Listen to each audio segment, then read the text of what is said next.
I just found out my brother-in-law stole $90,000 from my savings after our family reunion, and my sister is begging me not to press charges for the sake of the family.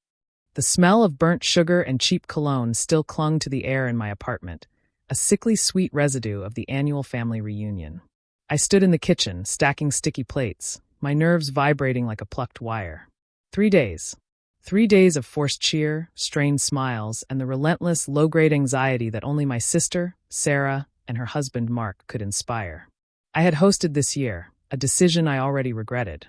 Mark had spent the entire afternoon bragging about his startup, a venture that seemed to consist solely of buying expensive suits and complaining about venture capitalists.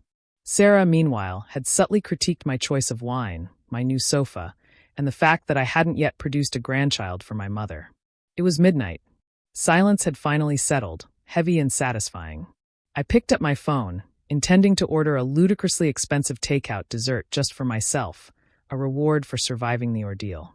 But before I navigated to the delivery app, a cold dread whispered in my gut, urging me toward my banking app. It was a habit, checking my balance after a major expense, or, in this case, a major gathering where Mark had repeatedly asked about my liquid assets. I logged in. The screen flashed, blindingly bright in the dim kitchen light. $42.18. I blinked, rubbing the sleep from my eyes, convinced the app was glitching. This wasn't right. My savings account, the one I had meticulously built over 10 years, the one earmarked for the down payment on a place far away from family reunions, should have held nearly $90,000. I refreshed the screen. $42.18. My breath hitched, a sharp, ragged sound that echoed off the granite countertops. Panic, cold and immediate, clawed up my throat. I checked the transaction history. One massive withdrawal, dated yesterday, for 03 p.m. Description: wire transfer. Recipient: M. Thompson. Mark. My hands started shaking, the phone threatening to slip from my grip. 4 o'clock yesterday. That was precisely when he had cornered me in the hallway, distracting me with a rambling story about an antique watch while he borrowed my laptop to check a football score. My banking password was saved on that browser. A calculated, casual maneuver executed while I was busy fetching more ice. I grabbed my keys and jacket, the exhaustion of the reunion dissolving into a focused, burning rage. They lived 20 minutes away. The drive was a blur of flashing streetlights and the deafening sound of my own pulse pounding in my ears. I didn't knock. I didn't even use the doorbell. I stabbed the key I still possessed from when Sarah had lived alone into the lock and shoved the door open. The living room was quiet, lit only by the blue glow of the television. Sarah and Mark were curled up on their enormous, cream-colored sectional, watching some mindless comedy. They looked perfectly content, the picture of domestic bliss built on a foundation of my life savings. "Rebecca," Sarah said, her voice laced with annoyance at the intrusion. She sat up, clutching a decorative pillow to her chest. "What on earth?" "It's the middle of the night." I stepped fully into the room, my voice a low, dangerous rumble I barely recognized. "Where is it, Mark?" He didn't flinch immediately. He took a slow, deliberate sip of the beer he held. He was wearing an expensive silk pajama set. "Where's what, Becky?" "Lost your keys again." He smirked, the familiar, condescending look that always made my stomach turn. "Don't play stupid. $90,000. Wire transfer. M. Thompson. Yesterday afternoon." The smirk faltered. Sarah's eyes widened, darting between her husband and me. "Mark, what is she talking about?" she whispered, her voice tightening. Mark sighed, the picture of a man inconvenienced by a minor disturbance. He set his beer down on the coaster. "Oh, that," he said, waving a hand dismissively. "Yeah, it's handled." Handled. The word hit me like a physical blow. Handled. I took 2 steps closer, my fists clenched so tight my nails dug into my palms. "That was my down payment. That was 10 years of work. You stole it."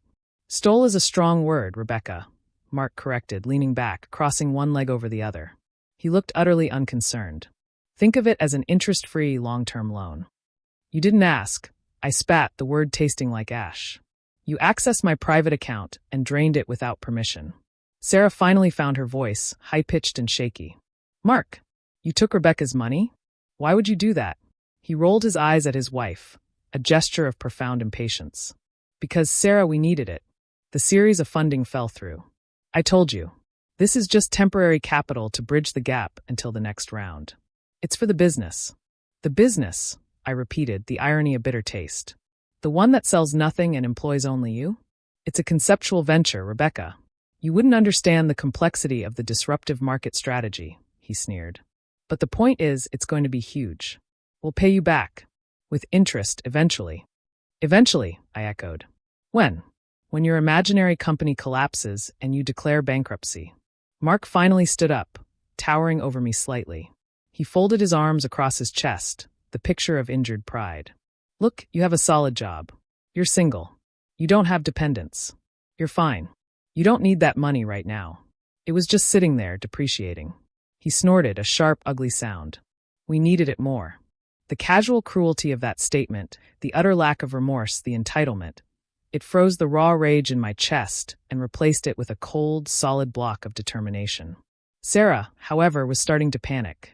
She scrambled off the sofa and grabbed Mark's arm. Mark, you have to give it back. Now. We can't just take her money. He shook her off, irritation flashing in his eyes. Stop being dramatic, Sarah. It's done. The transfer is complete. I already paid the developers in Bangalore.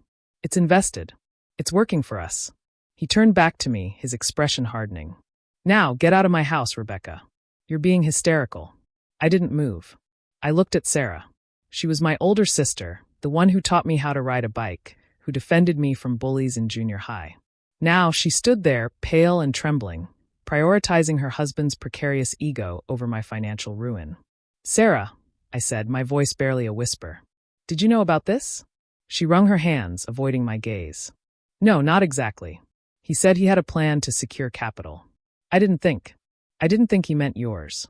Her eyes lifted, pleading. Please, Rebecca, don't do anything rash. He'll pay you back. We promise. The moment he needed capital, he didn't call a bank, he didn't leverage his assets, he stole from his sister-in-law, I observed, nodding slowly. That tells me everything I need to know about his business acumen and your priorities. I pulled out my phone again, not to check my balance, but to call. What are you doing? Mark demanded, taking a step toward me. I'm calling the police, I stated plainly. Don't be an idiot. Mark roared, his composure finally cracking. This is family. We settle this internally. You call the police, and I'll tell them you authorized it. I'll say you offered it as an investment. Will you? I met his gaze, unflinching. I have the security camera footage from my apartment hallway showing you distracting me while you were on my laptop. I have the wire transfer receipt with your name. I have the fact that I drove over here in the middle of the night, demanding answers. And I have your admission. We needed it more. That's circumstantial, he scoffed, though the sweat beading on his forehead betrayed his bravado. It's grand larceny, Mark. Or maybe just simple theft, which is still a felony. And I'm not settling this internally. Not with a thief. Rebecca, wait. Sarah rushed forward, grabbing my arm. Her eyes were wet with tears. Think about Mom. Think about what this does to the family name. Please, just give him 48 hours to reverse the transfer. I pulled my arm away. He didn't need 48 hours to steal it. He needed 3 minutes and a moment of distraction. He knew exactly what he was doing. I pressed the call button. The dispatcher's voice, calm and professional, filtered through the speaker. 911, what is your emergency? I need to report a theft, I said, keeping my voice steady despite the seismic shift happening in the room. My brother-in-law just admitted to illegally wire transferring $90,000 from my savings account. I am currently at his residence. Mark lunged, trying to snatch the phone, but I was faster, stepping back, putting the heavy coffee table between us. You absolute psycho, he screamed, his face mottled purple with fury. You are destroying our lives over a loan. You destroyed my future over your greed, I countered, watching him pace wildly, his hands running through his hair. Mark, stop. Just stop. Sarah was weeping openly now, burying her face in her hands. I gave the dispatcher the address and waited. The next 15 minutes were a toxic blend of Mark's threats, Sarah's pleas, and my own icy silence. I felt nothing but a strange, liberating clarity. The illusion of family loyalty had shattered, revealing the ugly, self-serving core beneath. When the police arrived, the red and blue lights flashing through the front window, painting the expensive living room in harsh, judgmental colors, Mark tried to regain control. He smoothed his pajamas, attempted a charming smile for the officers, and started his narrative about the misunderstanding, and the agreed-upon investment. I just handed them my phone with the banking history open, the security footage timestamp, and stated the facts, my voice devoid of emotion. He confessed to the theft in front of his wife, claiming he needed it more. The transfer was unauthorized and illegal. The officers listened, their expressions impassive. They took Mark aside, and the conversation quickly devolved into clipped tones and the rustle of paperwork. Sarah stood against the wall, watching her husband being questioned, occasionally shooting me looks of pure, devastating betrayal, as if I were the one who had committed the crime. The police determined there was sufficient evidence for unauthorized access and illegal transfer of funds. Mark was arrested and let out in handcuffs. "This isn't over, Rebecca. You will regret this," he yelled over his shoulder as the front door closed with a decisive click, plunging the house back into silence. Sarah collapsed onto the sofa, sobbing into the pillow. I stood there for a moment, the weight of the last hour settling heavily on my shoulders. I hadn't just reported a theft. I had severed a limb of my family tree. "How could you do this to us?" Sarah choked out, lifting her head, her eyes puffy and red. "He's going to jail. His career is over." "No," I corrected her, walking toward the door. "He did this to himself. He stole from me. You stood by and excused it. That's not my fault, Sarah." "But family. You don't do this to family." I paused with my hand on the doorknob. Family doesn't steal $90,000 from family and then tell them they needed it more. You need to decide who your family is, Sarah. Because right now, you're prioritizing a thief over your sister. I left her there, surrounded by the remnants of their extravagant life, now tainted by police reports and potential felonies. The next few weeks were a relentless storm of legal paperwork, phone calls, and emotional warfare. My mother, bless her traditional heart, immediately took Sarah's side, calling me daily, alternating between tearful pleas and harsh accusations. "He's your brother-in-law, Rebecca. This is a misunderstanding. You're ruining his life over money." Mom wailed into the phone one afternoon. "Mom," I responded, leaning my head against the cool glass of my kitchen window. "He committed a crime. If a stranger did this, you'd demand justice. Just because he's married to Sarah doesn't make him exempt from the law. He didn't ask. He took. That's the difference. He said he was going to pay you back. He just needed a little time. He needed a little time to spend my retirement fund, Mom. His business was failing. He used my money as a desperate bailout, and he never intended to return it. He said I didn't need it because I don't have dependents. That's not a loan agreement. That's a justification for theft." "But Sarah, she's devastated. She's saying you hate her." "I don't hate her," I said, the words heavy with sadness. "But she made her choice. She chose to enable him. She chose his ego over my security." My older cousin, David, a corporate lawyer who had always been a quiet observer in family dynamics, called me that evening. "You did the right thing, Becky," David said, his voice grave. "Mark is toxic. He's always been toxic. This isn't about the money for him. It's about the power. He saw you as a resource to exploit." "I feel like the villain," I confessed, running a hand over my face. "Everyone is looking at me like I'm the one who tore the family apart." "No. He tore the family apart when he logged into your account. You're just holding the pieces he shattered. Don't let their guilt-tripping work. You are the victim here. Focus on the restitution." The legal process was agonizingly slow, but Mark, facing irrefutable evidence, the security footage, the bank records, and the fact that he had transferred the money directly into his company's operational account, had little recourse. His lawyer tried the temporary loan defense, but without a signed agreement, it didn't hold up. The prosecutor was thankfully aggressive, recognizing the clear pattern of financial predation. The focus shifted to recovery. Mark's conceptual venture dissolved instantly. The developers in Bangalore, unpaid for previous work, sued the company, which only complicated matters. However, Mark and Sarah's assets were leveraged.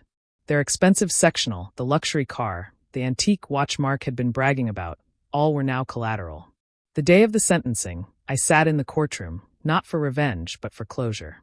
Mark, looking significantly less polished in a cheap suit, addressed the court with a pitiful, rehearsed apology, still framing it as a misjudgment of cash flow rather than theft.